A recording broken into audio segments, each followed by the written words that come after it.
Gemoroy kasalligida gemoroyni operatsiya qilishda qanaqa operatsiya qilish kerakligini siz emas, vrach emas, uni gemoroy tanlaydi. Nima demoqchiman bu gapim bilan?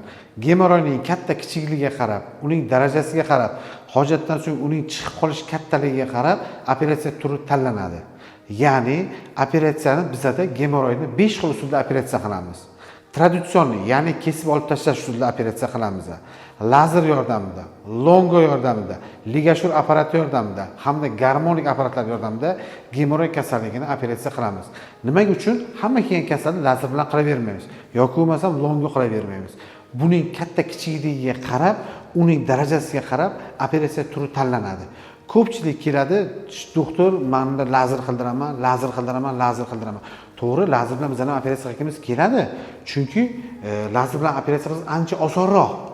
Lekin lazer yordamida operatsiya qilish mumkin bo'lgan gemoroy bor, lazer yordamida operatsiya qilishning imkoni bo'lmagan gemoroylar bor. Shuning uchun ham bu savolni boshda qaratib boshladim. Sizning gemoroyingizni operatsiya qilishni shifokor emas, siz emas, gemoroyingiz tanlaydi. Gemoroy agar yengil darajada kichkina tugullar chiqib qolgan bo'lsa, bunda lazer yordamida operatsiya qilinadi. Buning foydasi, ya'ni effekti ham yaxshi bo'ladi. Chunki vaqtida vrach shifokorga murojaat qilib kelgan u. Lekin gemoroyi kattaroq bo'ladigan bo'lsa, o'zi ko'p yillar chiqib yurgan bo'lsa, endi bunga lazerni foydasi tegmaydi. Ya'ni lazer yordamida buni operatsiya qilib bo'lmaydi. Lazer bu kuchi yetmaydi, ochiqroq qilib aytganda. Lazer bu kichkina gemoroylarni, qon tomirlarini kuydirishga yordam beradi. Lekin kattalashib ketgandan keyin buni lazer bilan qilish imkoni yo'q. Shuning uchun ham gemoroyning katta kichikligiga qarab operatsiya turi tanlanadi. Agar juda katta bo'ladigan bo'lsa, ligashur apparati yordamida, garmonik apparatlar yordamida kuydirib olinadi. Agar o'rta darajada bo'ladigan bo'lsa, bunda long apparati yordamida gemoroy kasalligini operatsiya turi o'tkaziladi. Yengil darajada esa lazer juda ham yaxshi yordam beradi. Mana shu joyda bemorlarga eng yoqadigan operatsiya turi longo operatsiyasini men taklif qilaman. Sababi longo operatsiyasida operatsiya vaqtida va operatsiyadan keyingi davrda mutlaqo og'riqsiz bo'ladi.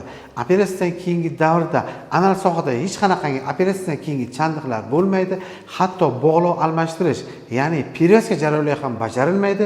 Operatsiyadan keyingi davrda 3 kun, 4 kundan so'ng bemalol ish faoliyatiga tiklanib, ishga chiqib ketishi mumkin bo'ladi. Lekin bitta sharti bor. Hali so'z boshida aytganimdek, long operatsiya uchun hamma gemoroylar ham to'g'ri kelavermaydi. Shuning uchun ham gemoroy kasalligining alomatlari sizga sezildimi, aynan proktolog mutaxassisga murojaat qiling, ya'ni bizga murojaat qiling. Biz sizning gemoroyingizning darajasini, katta kichikligini bilib, sizga ma'qul bo'lgan, ya'ni o'sha sizning gemoroyingizga ma'qul bo'lgan operatsiya turini sizga taklif qilamiz. Agar sizni ham gemoroy kasalligi qiynayotgan bo'lsa, bizga murojaat qiling va biz sizga yordam beramiz.